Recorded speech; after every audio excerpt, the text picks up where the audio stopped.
Hola chicos, ¿cómo están?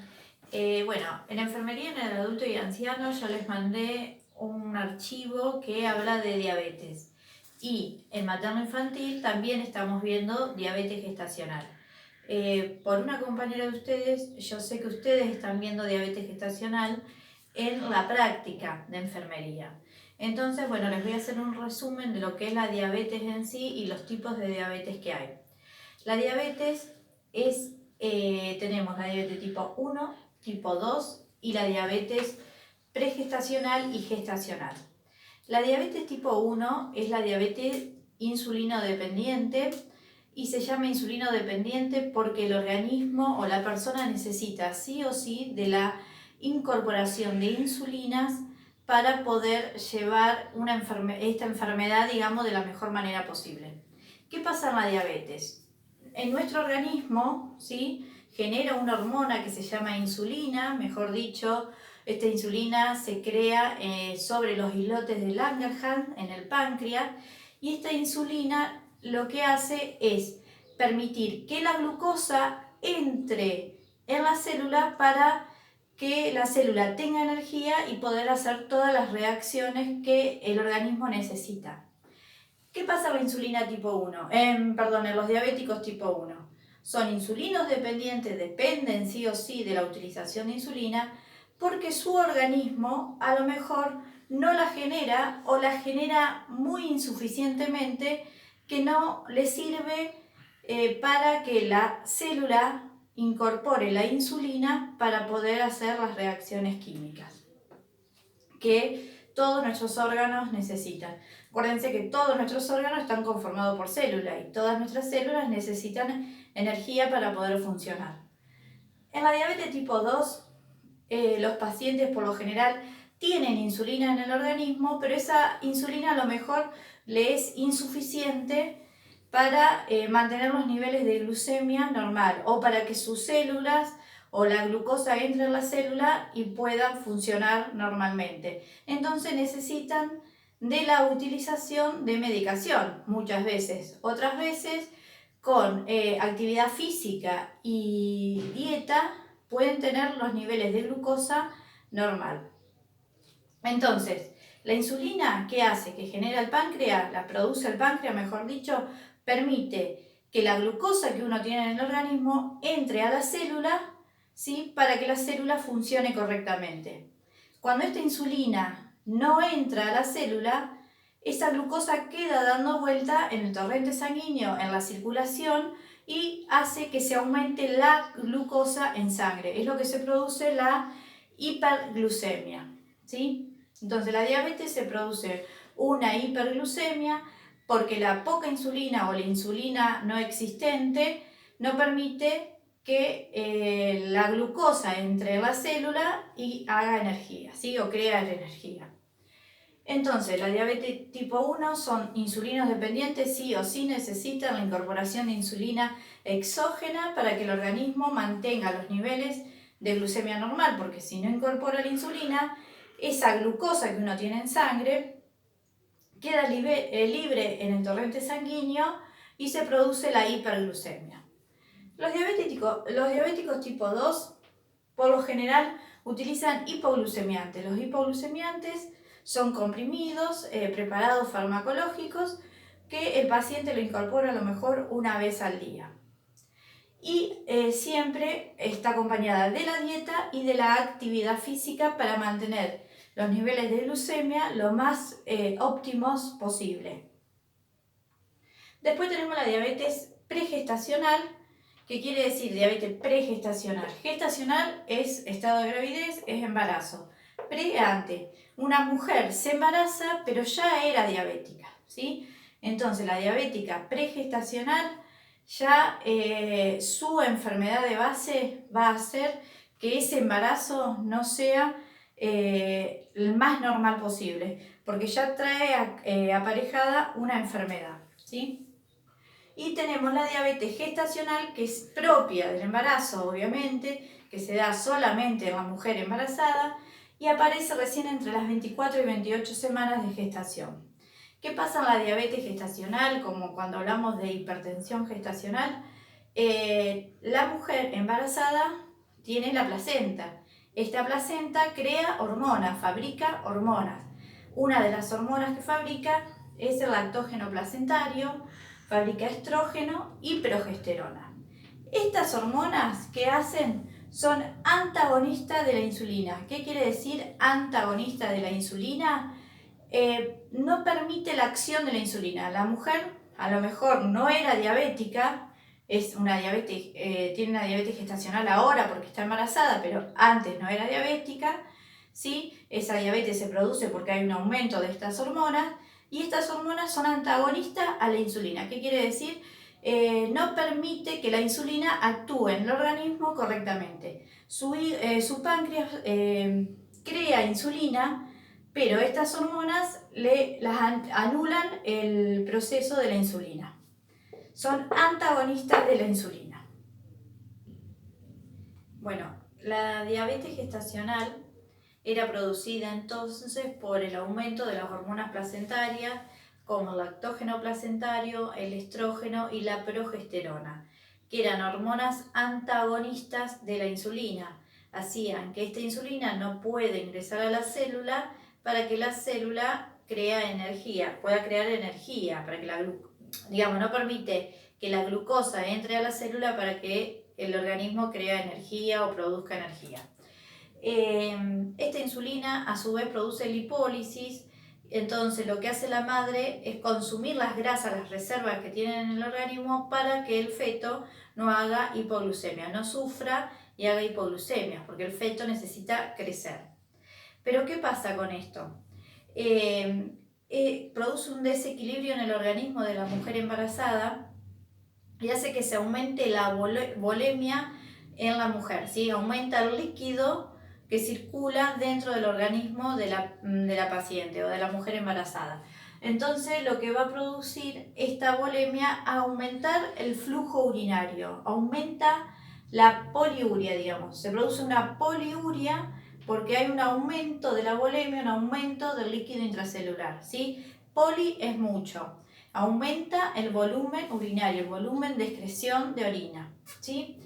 Como aumenta el volumen de excreción de orina, también se produce lo que es la glucosuria. Esa glucosa que no pudo ingresar a la célula y que queda libre en la sangre produciendo la hiperglucemia, también se va a eliminar en orina produciendo glucosuria. La mujer embarazada tiene el apetito aumentado, lo que se llama polifagia, ¿sí? Tiene un apetito feroz, come mucho, pero a lo mejor no engorda, ¿sí? Porque tiene náuseas, tiene vómitos, pero sí tiene hambre continua, aumento el apetito, polifagia. Esta polifagia lo que me puede llevar es a que se consuman las grasas del organismo, ¿sí? Y se produce lo que se llama cetoacidosis diabética. La cetoacidosis diabética es una de las complicaciones más frecuentes en los diabéticos, ¿sí? Es una urgencia, el paciente termina en terapia intensiva y hay que corregir rápidamente el valor de glucemia elevado que tiene, que por lo general son arriba de 5 gramos de glucemia. ¿Se acuerdan que yo les había dicho que la diabetes tipo 2, algunos pacientes, no todos los pacientes, algunos pacientes utilizan hipoglucemiantes orales para mantener los niveles de glucemia normal, ¿sí? La mujer que ya era diabética, utilizaba hipoglucemiantes y ahora está embarazada, esa diabetes se va a complicar cada vez más. Por ahí el video les va a quedar medio entrecortado.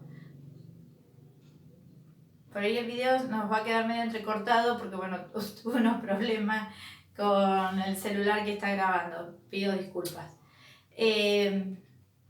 La mujer que ya era diabética tipo 2 y estaba utilizando hipoglucemiantes, se embaraza, esos hipoglucemiantes no los puede utilizar más porque esos hipoglucemiantes causan efectos teratrogénicos en el feto, causan malformaciones en el feto. Por lo general esas malformaciones se producen en el primer trimestre de embarazo. Ustedes dirán, pero si la diabetes gestacional aparece entre las 24 y 28 semanas.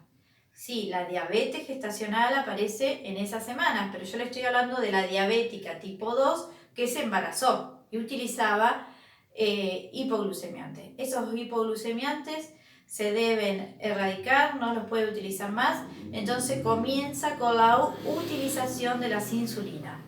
Y acá viene el problema.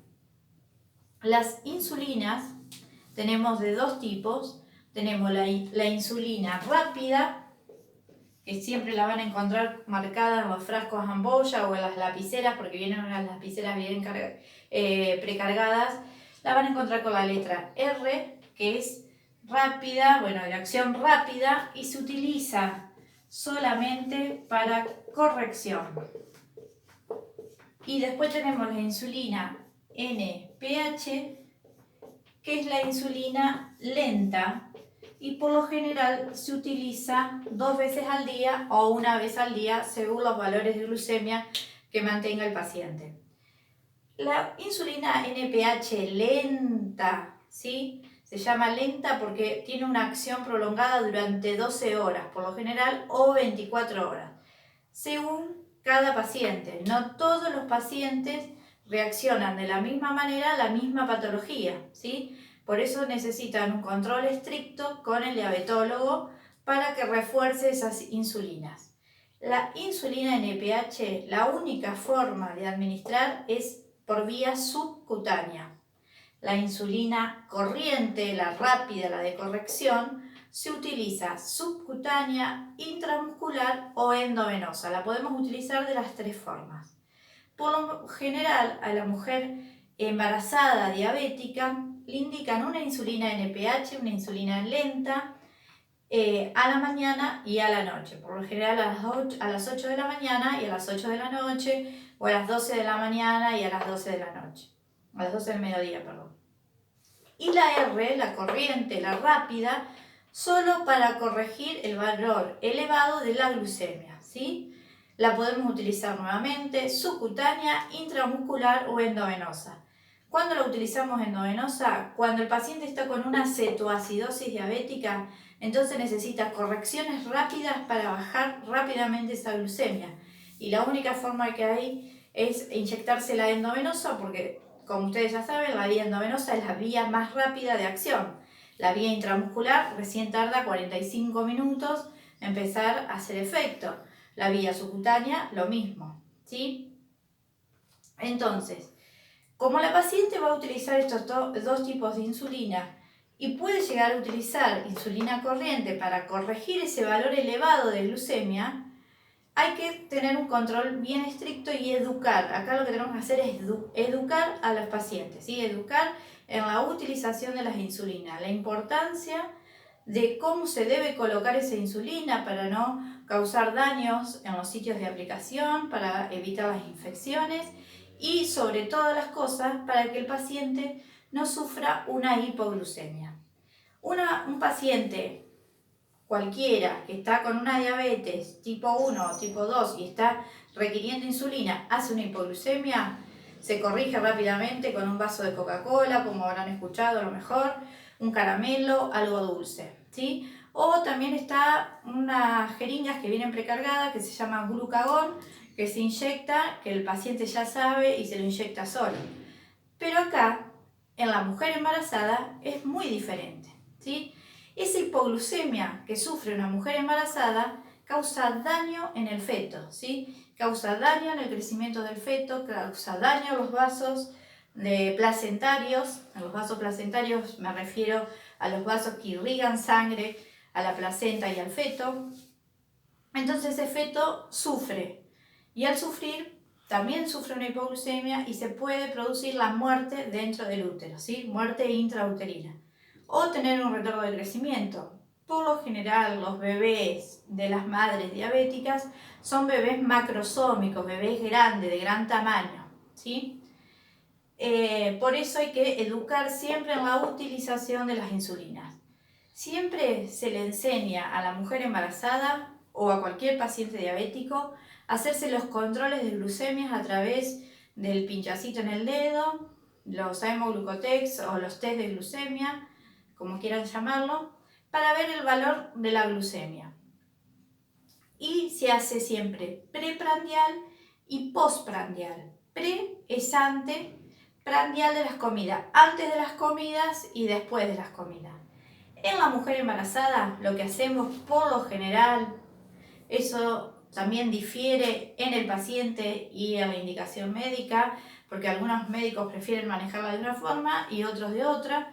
Siempre se le hace el control preprandial, por ejemplo, desayuna a las 8 de la mañana, nosotros hacemos el control 7:30 de la mañana y tiene a lo mejor 1,40 de glucemia. El valor normal de la glucemia es de 0,70 a 1,20 gramos por decilitro. ¿Sí? La mujer en ayuna tiene 1,40 gramo, ¿sí? Entonces le hacemos la NPH, las unidades de insulina NPH que está indicada por el médico, que a lo mejor son 12 unidades, siempre por lo general son bastantes unidades, 12 unidades por decirle un ejemplo, y tiene 1,40 de glucemia, tiene más de lo normal de la glucemia. Entonces esa glucemia hay que corregirla, hay que actuar rápido para corregirla, ¿sí? Nosotros una vez que administramos la insulina corriente por vía subcutánea, a los 20 minutos esa insulina comienza a actuar, ¿sí? Tiene el pico de acción, por lo general a la hora, ¿sí? Y se mantiene por 2 horas en el torrente sanguíneo para mantener los niveles de glucemia normales dentro de nuestro organismo. Entonces, comienza a actuar a los 20 minutos de aplicado. Yo, 7:30 le controlé, tenía 1,40 gramo. Le hice la insulina NPH, las 12 unidades que tenía indicadas, por decir un ejemplo, y le hice, según la corrección, la tabla que voy a tener en el servicio o la tabla que va a tener la paciente de la corrección. A lo mejor tiene, por ejemplo, si tiene entre 1 gramo o entre 100 y 120, 2 unidades, entre 120 y 140, 4 unidades de la corrección. Siempre estoy hablando de la insulina para corregir. Entonces esta paciente tenía 140 gramos de glucemia, ¿sí? Entonces lo que voy a necesitar son 4 unidades de la insulina corriente para corregir ese valor. Ustedes dirán, pero si ya le pusimos NPH, esta NPH es una insulina lenta, que lo que va a permitir es mantener el nivel de glucemia durante 12 horas o 24 horas en la sangre, ¿sí? Los valores normales, ¿sí? Pero esta insulina lenta no empieza a actuar enseguida, a los 20 minutos, como la corriente, empieza a actuar mucho después. Empieza a actuar después de las 2 horas de administración. Entonces yo a esta paciente le voy a colocar insulina NPH e insulina rápida o corriente, ¿sí? Eso lo hice en el preprandial, la mujer antes de comer. La mujer desayuna, ¿sí? Y a las 2 horas de haber controlado y aplicado la insulina, vuelvo a hacer el control postprandial. Yo la controlé 7:30 de la mañana, 9:30 de la mañana, la voy a volver a pinchar y voy a ver qué valor de glucemia tiene. A lo mejor bajó a 0,80. Es normal, me quedo tranquilo porque después está actuando la insulina NPH, ¿sí? Bueno, esos son los cuidados de enfermería que tenemos que tener en cuenta y enseñarle a la paciente. Yo en el archivo les envié cuáles son los controles que tenemos que tener, que la paciente tiene que saber, que tiene que cuidar su piel, que la piel no tiene que estar lastimada, no se tiene que resecar, porque la piel es la primer puerta de entrada de virus o de bacterias a nuestro organismo, es nuestra barrera, y en el paciente diabético se complica aún más porque se producen infecciones. Entonces, el control de la higiene, el control de la piel, recomendar actividad física, recomendar colaciones. Las colaciones son comidas entre comidas. ¿Qué quiere decir comida entre comidas? Desayunó a las 8 de la mañana y a las 12 va a almorzar. A las 10 de la mañana esa paciente o esa persona tiene que consumir algo, un alimento, que puede ser una fruta, un yogur, un turrón, ¿sí? Según lo que su médico le indique, según lo que su nutricionista le indique.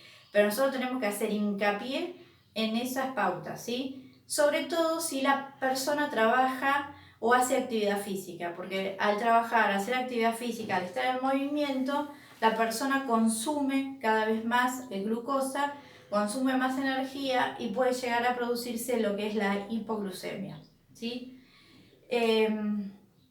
Una diabetes mal tratada, digamos, mal controlada, puede llegar a producir la muerte materna, puede causar muerte intrauterina del feto, puede causar, bueno, tienen más riesgo de producir infecciones urinarias, tienen riesgo de tener sangrados en el puerperio o en el posparto, porque hay un aumento del feto, un aumento del crecimiento del feto, y por ende aumenta el tamaño del útero. Entonces ese útero, una vez que nace el bebé, tiene que volver a su lugar, se tiene que contraer y esa contracción tarda y puede llegar a tener hemorragias puerperales. Y la mujer diabética, como cualquier otro paciente diabético, o mejor dicho, la embarazada diabética, como cualquier otro paciente diabético, tiene riesgo también de sufrir lesiones en diferentes vasos, como son los vasos coronarios, en los vasos cerebrales, y producir cardiopatías, producir accidentes cerebrovasculares, tener problemas en la visión, retinopatías, sufrir trastornos renales, etcétera, etcétera, etcétera. Bueno, ya está. Por hoy es suficiente.